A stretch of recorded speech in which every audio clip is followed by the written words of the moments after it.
Mga aktibidad ng mga kababaihan sa Davao Region ngayong Women's Month, patuloy ang ulat mula sa aming kasamang si Peng Alinio ng Radyo ng Bayan Davao. Peng, maayong hapon sa imo.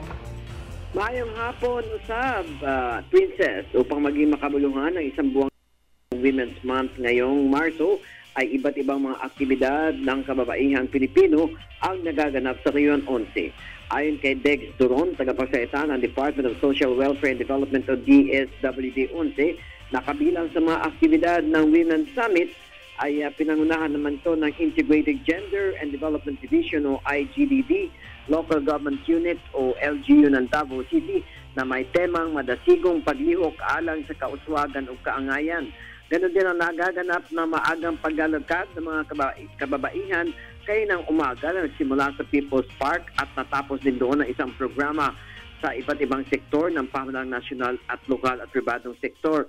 Samantalang sa araw na ito din, ang DSWD Home for Girls and Women ay lumalahok sa lecture may kinalaman ng migration and trafficking in person and violence against women and children.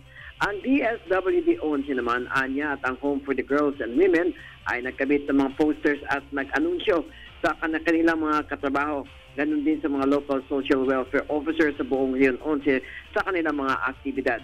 Hindi lamang yan, may gagawin din anya mga tauhan ng DSWD na nito na libreng foot massage, manicure at pedicure sa ika-28 ng Marso, kasunod ng brief orientation on sustaining health sa kanilang mga stress time at sa iba pang aktibidad para sa kababaihan ng lungsod ng Davao at sa buong Region 11, kabilang ito ang Pantawid Pamilya Program o 4Ps na mga benepisyaryo.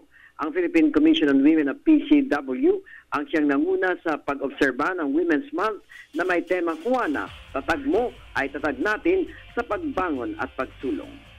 Para sa Telebisyon ng Bayan, Peng Alinio, Radyo ng Bayan, Davao.